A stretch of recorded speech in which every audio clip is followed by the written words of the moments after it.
We've been attacked by China, a cyber attack through the machines, Dominion, Smartmatic, ES&S. It was one of the wildest claims about the 2020 election, and Trump friend Mike Lindell was so certain the vote had been rigged, he offered $5 million to any hacker who could prove Lindell's cyber symposium data was wrong. 37 terabytes of information, packet captures, and data from the 2020 election. We have the whole election. And again, Lindell was clear about the money. It's $5 million, and if more than one get it, then it's split. It's one $5 million prize. Robert Zeidman, a 63-year-old Trump voter and computer forensics expert, examined Lindell's data.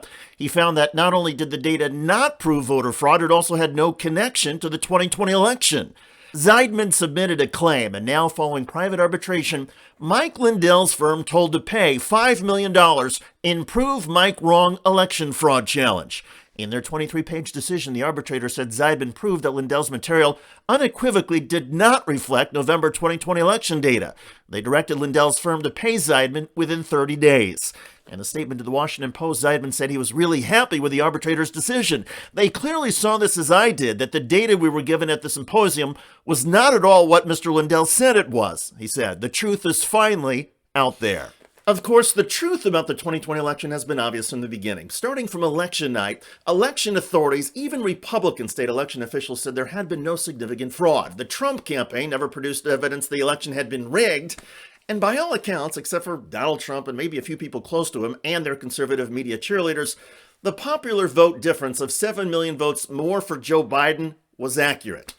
Still, Mike Lindell persisted with his claims, and now after having his computer data proven to be unrelated to 2020, Lindell is going to have to pay up to the tune of $5 million. In a text to reporters, Lindell said the arbitration panel made a terribly wrong decision and that this will be going to court. However, legal experts say the decision cannot be directly appealed, and that's because the contest rules submitted to the arbitration panel said disputes would be resolved exclusively by final and binding arbitration, and that the arbitration is subject to very limited review by the courts. It's possible Lindell could still ask a federal court to quash the arbitration ruling because it somehow amounted to what is known in legal circles as a manifest injustice. But the statutory claims for such a claim are narrow, and it's extremely rare for an arbitration panel appeal to succeed, particularly when the factual basis for the arbitration decision is as clear-cut as this. Now, it's still possible Robert Zeidman will not collect the $5 million simply because of Lindell's own financial problems. He faces a $1.3 billion defamation lawsuit from Dominion Voting Systems, and Lindell's company has reportedly had to take out tens of millions of dollars in loans. Still, good for Robert Zeidman for pursuing this and not backing down. Zeidman describes himself as a reasonable and moderate conservative who voted twice for Donald Trump. He told the arbitration panel he was skeptical of Lindell's claims, but said he also did not believe Lindell would promote unvetted data. So Zeidman thought the conference could offer a great chance to see history in the making, perhaps an election overturn.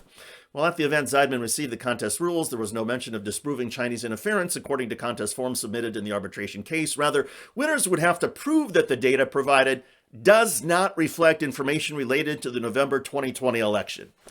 Zeidman discovered the files were primarily text or PDF files. One file, when unencrypted, apparently was a list of internet IP addresses.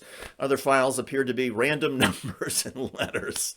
Zeidman laid out his findings in a 15-page report. I have proven that the data Lindell provides unequivocally does not contain packet data of any kind and do not contain any information related to the November 2020 election, he wrote.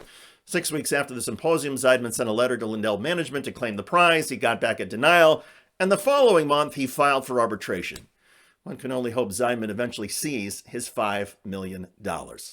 By the way, one of Donald Trump's most outspoken supporters in the U.S. Congress is Marjorie Taylor Greene, and she has been sanctioned following her outburst during a House hearing. Poisoning our young people. How long are you going to let this go on? Congresswoman, let me assure you that we're not letting it go on. We are fighting this. No, I reclaim my time. You're a liar. You are letting this go on. Check out that video at the link below. I'm David Shuster. Thanks for joining us.